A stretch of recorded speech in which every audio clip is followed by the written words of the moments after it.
Welcome to Gyaku Waza, the art of protecting oneself against unprovoked acts of physical violence. The term Gyaku Waza literally means reversal techniques and describes a group of close-quarter self-defense practices originally developed to be used against being violently seized and held or controlled by an aggressive opponent. Such close-quarter methods contrast the kind of defensive strategies commonly used against distant-based, impact-style attacks, such as being kicked, punched, or struck by an opponent. Gyaku Waza brings together dozens of time-honored escape and counter practices into a single study and represents an integral part of the overall curriculum of Koryu Uchinadi. Dating back to a time before the development and propagation of modern styles, these old-school self-defense practices are based entirely upon those original empty-handed and one-against-one domestic acts of physical violence which habitually plagued the 19th century southern Chinese culture from where this art evolved. Having enjoyed a close liaison with Okinawa during their old Ryukyu Kingdom period, Fujian-based Chuanfa practices, and in specific, Shaolin Qin-Na, are historically considered the progenitor sources from which these local self-defense skills trace their true origins. In spite of the contemporary argument suggesting that these old-school methods are in some way antiquated, inferior, or not as functional as today's gladiatorial-like cage-fighting competitions, may I simply say that, while there may be similarities between the two disciplines, the art of self-defense was never meant to be presided over by a referee in an arena, matched evenly by weight divisions and experience, timed by rounds, nor bound by rules. Therefore, as actual fighting has no connection with these criteria, why then should training be limited by style? As the human body has always served as both the primary target and principal attack vehicle, it doesn't actually require rocket science to be able to identify the scope and nature of those generic themes used in empty-handed and one-against-one domestic acts of physical violence. By understanding the strengths and weaknesses of the human body and the nature of how those attacks most commonly experienced in physical violence endanger us, we can better prepare to protect ourselves accordingly. Therefore, and irrespective of whatever else may be going on in contemporary society, this irrefutable evidence not only confirms why such generic themes remain timeless, it also underscores the value and importance of keeping such original practices alive. Simply put, Gyaku Waza transcends style and goes directly to the heart of self-defense. A forgotten theme in modern karate, the habitual acts of physical violence, or HAPV for short, are currently regarded as the original contextual premise against which all fundamental fighting skills were once tested for efficacy before finding their place as accepted practices. By methodically reenacting the domestic assault scenarios, which originally threatened the well-being of common Chinese people, we are better able to perceive the true intentions and significance of those practices passed down to us through the fascinating mechanism called kata. Once a riddle wrapped in a mystery inside an enigma, it took me years of research to arrive at what in essence is such a simple explanation. Identifying the HAPV provided the pioneers of this art with a definitive context from which to study, test, and develop sound fighting practices. One would think that such an obvious premise would be evident even to the most ardent disbeliever, and yet, apparently because of the lack of historical documentation supporting this hypothesis, and that is if in fact there ever was any in the first place, there remains conservative opposition, seemingly content to blindly accept rule-bound, incongruous, and unchallenged practices which clearly do not represent the habitual acts of physical violence, traditional-based groups argue that it's not possible to determine the original intentions of kata, as the pioneers left no written instructions or explanation. I simply ask, in all sincerity, what could be more transparent than the HAP-V premise? I fiercely respect the history of this art, as I do its Okinawan heritage, and openly pay homage to both the culture and pioneers of such an important legacy. And yet, tradition was never meant to be about preserving ashes, but rather in keeping the flame of its spirit alight. The great Zen master, Basho, clarified the pioneer's message for all of us when he wrote, "Don't seek to blindly follow in the footsteps of the men of old, but rather continue to seek what they sought." Embracing a living art means we must heed such wise advice to maintain a work-in-progress mindset. In doing so, we ensure that each generation is able to continue studying the art using the latest information and technology to constantly improve ways of better understanding and passing on these time-honored application practices for future generations. The beauty of understanding this simple message lies in discovering that what brings all styles together is more important than what separates them. This is the spirit of the art, and this is the soul of karate.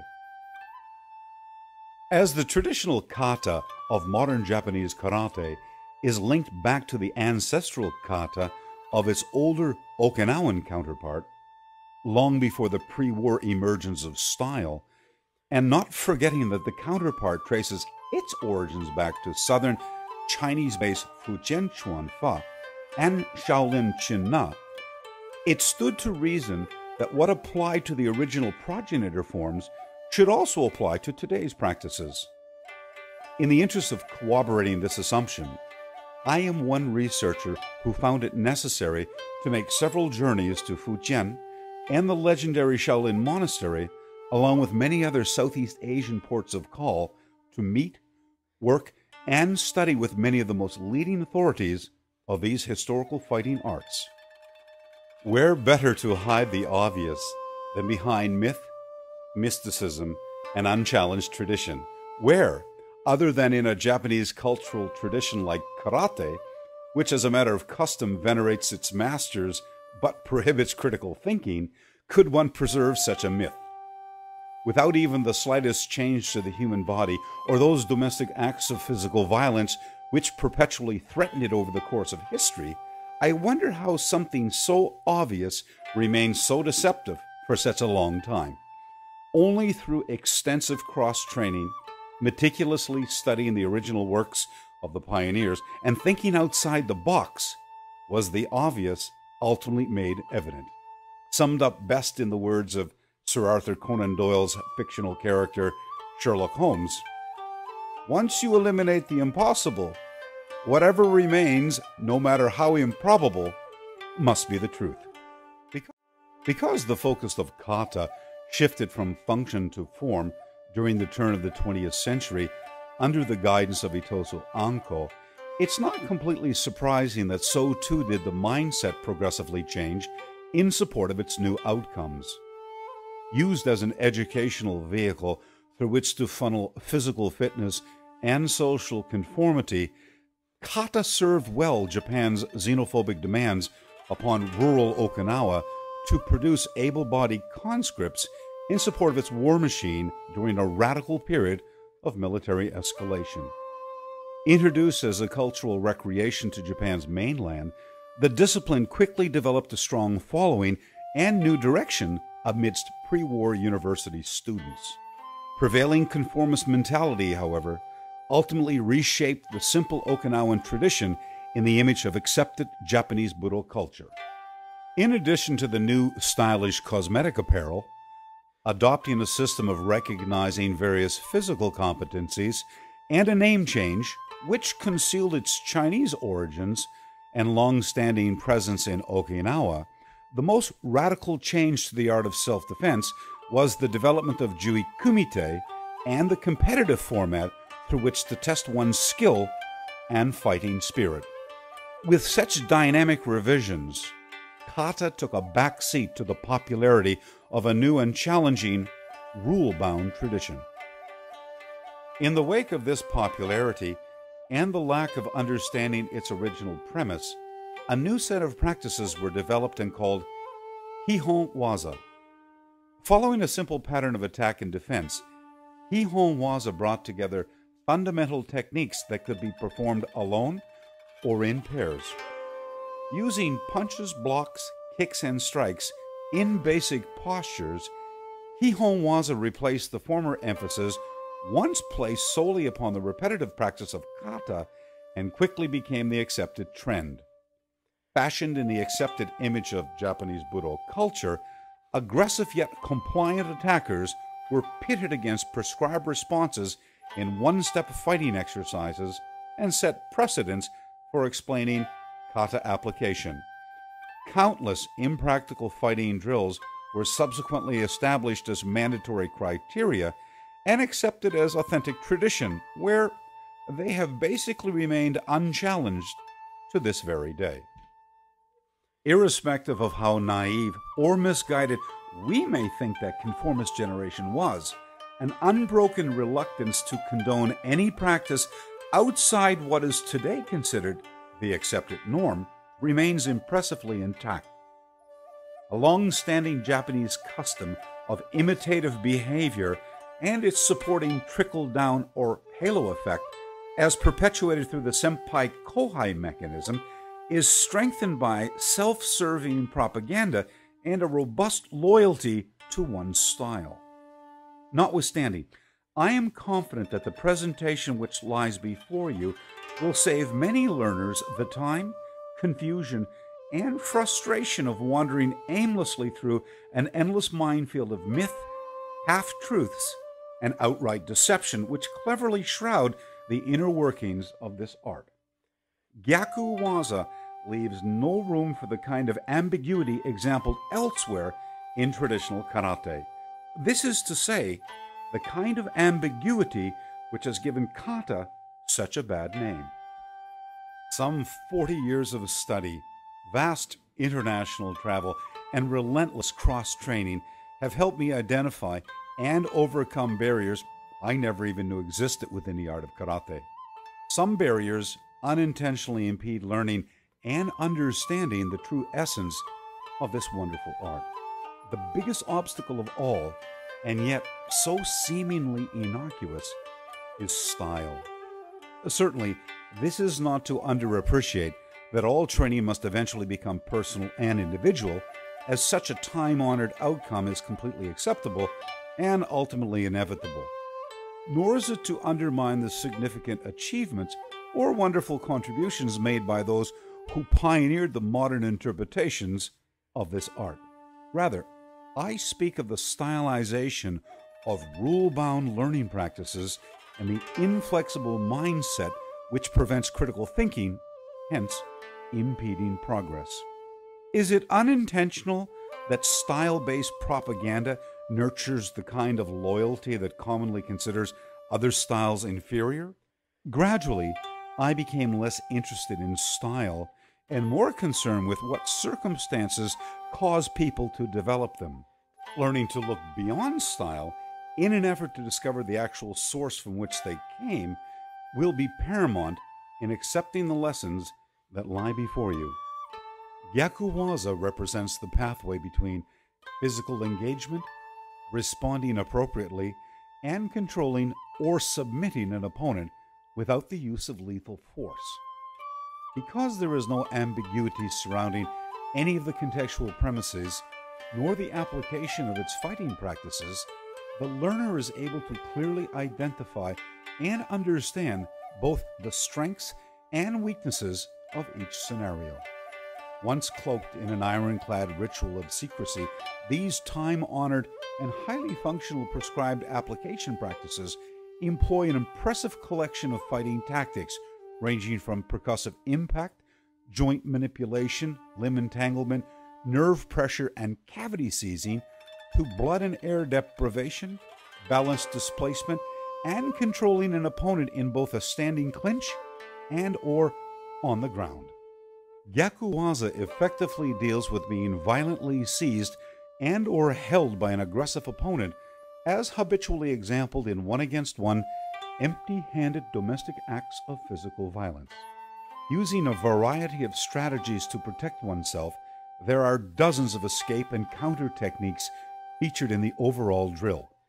The attack scenarios range from the classical wrist, hair, and garment grabs, being seized from various standing positions, the dangerous clinch, headlock, full Nelson, and various kinds of bear hugs, to different kinds of chokes, joint locks and limb manipulations, single and double leg takedowns, and defending oneself on the ground, including escaping the mount, passing the guard, and dealing with back control, along with being punched and kicked in the face by an attacker while down. Once again, it's thanks only to the obvious contextual premises that these classical escape and counter tactics found within the traditional kata of Okinawan karate are best understood. Based largely upon the original essence of old-school Shaolin Chin-Na practices, I have successfully fused together the individual scenarios and presented them from several different positions in order to get the best vantage points for study.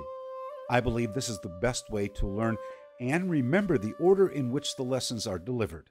Throughout the entire routine, only passive resistance will be required in order to build familiarity, while at the same time promoting a safe learning environment. Beyond satisfactorily escaping and or countering each of the individual attack scenarios, partners will not be required at this point in time to follow up with additional responses, control tactics, or submissions of any kind. The entire purpose of entry-level learning is simply to become familiar with each of the attacks, understand their application dynamics and potential variations, along with providing the prescribed defensive applications. Gyaku Waza introduces a practical set of prescribed counter responses to classical attack scenarios in an effort to continue building and strengthening the overall effectiveness of one's self-defense skills. Like all other drills in KU, the response practices featured here represent a cross-section of the most practical reactions under these common circumstances. In no way, however, should these prescribed counter techniques, or any other prescribed KU practices for that matter, be seen as the only responses to such habitual circumstances, but rather accepted as interchangeable concepts strengthening the overall functionality of this practical mechanism. The truth is that there are many ways with which to effectively respond to these common acts of physical violence. That said, one truth which should be widely accepted tells us that everyone is an individual and liable to react differently under chaotic circumstances. To this end, the prescribed practices exampled in Gyaku Waza provide some of the most functional counter techniques found anywhere. In traditional karate, we quite often hear things like, "A good reverse punch will defeat most opponents," or "Nothing beats a solid front kick to the testicles." While no one can argue such logic, it's the naive presumption that assumes one actually has the luxury of facing their opponent, together with the worst-case scenario question, which begs to be asked, how effective would this limited mindset be in the event that the reverse punch didn't find its intended target, or that the front kick fell short of being effective?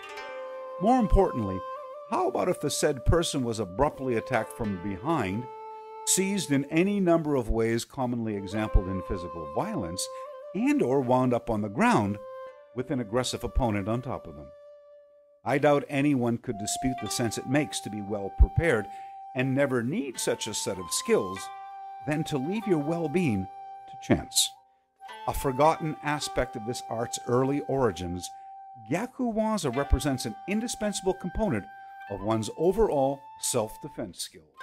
As being seized, caught in a clinch, and or being held by an aggressive opponent so often represents the principal entry point of physical confrontation, Gyaku Waza must be recognized as an important first-line mechanism in self-defense. As the catalyst-like practice is also a vital component in understanding how all the other KU applications work together, it is highly recommended that the drill be acknowledged as one part of a larger whole. That, of course, being the entire KU curriculum. Bringing it all together means the whole becomes greater than the sum total of its individual parts. From a defensive point of view, Gyaku Waza is a complete method in and of itself without the need for additional measures. However, a firm believer in preparation and leaving nothing to chance, it just makes more sense to have a complete toolbox and never need all the gear than it is to consider the alternative.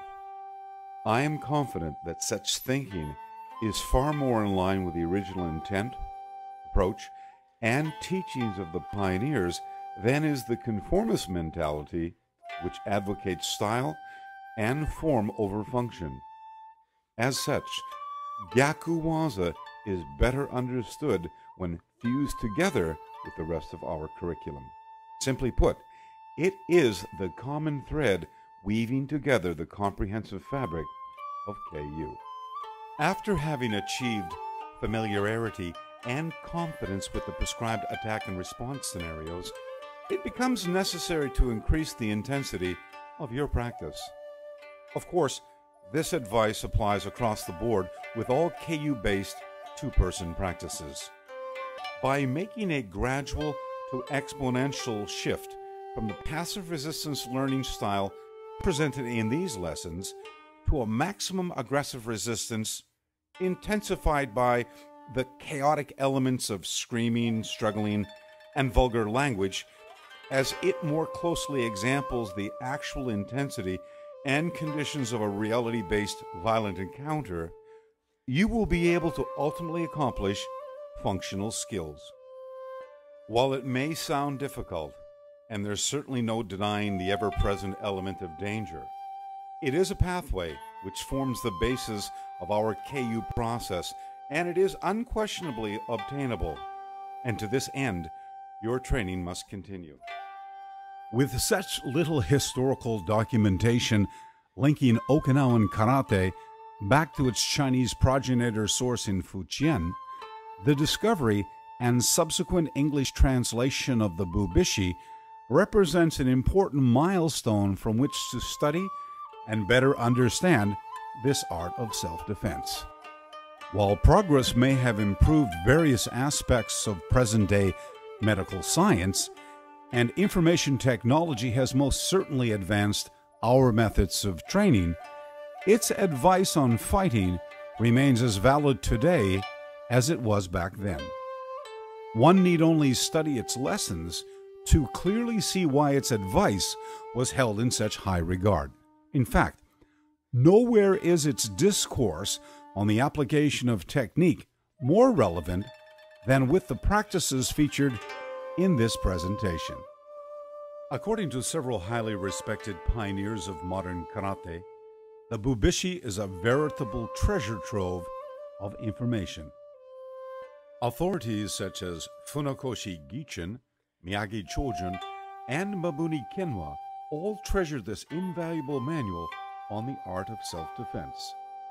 Appearing for the first time in public in his 1922 publication, Rikyu Kenpo Karate Jutsu, Master Funakoshi drew liberally upon its lessons and considered them important enough to also include them in his subsequent publications, such as Renten Goshin Karate Jutsu, published in 1925, and the 1934 master text, Karate Do Hyohan.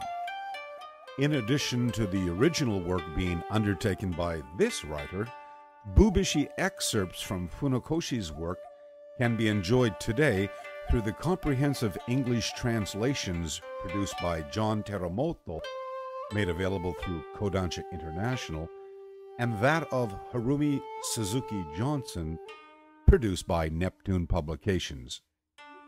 In spite of the pioneers of Shotokan, Goju, and Shitoryu emphasizing the value of this important work, it would appear as if their recommendations were largely ignored, as little of its practices appear anywhere in the contemporary interpretations of their disciplines.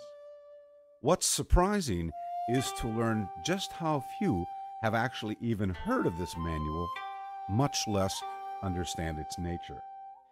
Even more poignant is discovering that the most ardent opposition to the lessons endorsed by Funakoshi himself are found in the modern legacy that succeeded him. Representing an independent translation I undertook specifically for this presentation, the following advice summarizes Articles 14 and 16 of the Bubishi. I sincerely hope that it might serve to enhance your study of Gyaku Waza, and if you don't already have the publication, tempt you to make it a valued part of your personal library. Most people who learn the art of self-defense use it only as a last resort or to help others, and never fight arbitrarily. If, however, you are required to fight, remember, speed is of the utmost importance, as is an indomitable spirit. Be hard, but not unyielding. Strength can be overcome with pliability, and the contrary applies to the opposite. If an attacker is careless, his negligence must be exploited. If, in the quest to defend oneself, the attacker gives ground, it is essential to give chase, but not at the cost of becoming distracted or letting down your guard. In every situation, you must be ever mindful of your surroundings. Irrespective of advantage or disadvantage, always remember that every scenario has characteristics that determine which prescribed tactics to best use. In the same way that 24 hours make up a day, so too is this set of laws immutable and must never be forgotten. Deception can be used as a valuable tool to win advantage. For example, if you're in a standing clinch struggling for control and need to seize a limb, first grab his testicles. Pain withdrawal reflex will force the attacker to grab your wrist, at which time you can easily counter it. The same concept applies to many scenarios. If you seek to have the attacker move closer, simply step back to provoke movement and the desired opening. If and when your hair is grabbed, it means the attacker is close enough to strike with both of your fists. Slapping the ears destroys balance. Stomping is an effective deterrent in ending the fight. Fighting on the ground requires seizing the moment and taking advantage of his frustration. If seized from behind, waste no time in smashing his face with the back of your head before striking with the elbows. If bear hugged from the front, knee or seize his testicles. Don't forget to distract him with your left hand before smashing the intended target with the right hand. To prevent an opponent from getting too close to you, stick out one arm like a fence while displaying a fist with the other. When your garment is grabbed, strike the face or use your palm to chop the throat. While it's advisable to kick first if one is at a greater distance, it can just as easily follow the punch. Kicking requires greater distance than does striking with the hands, but each can be used together in combination. If and when your limbs are entangled or garment is snagged, twist and turn your torso abruptly and strike with the other fist, knee, or foot immediately in order to break free.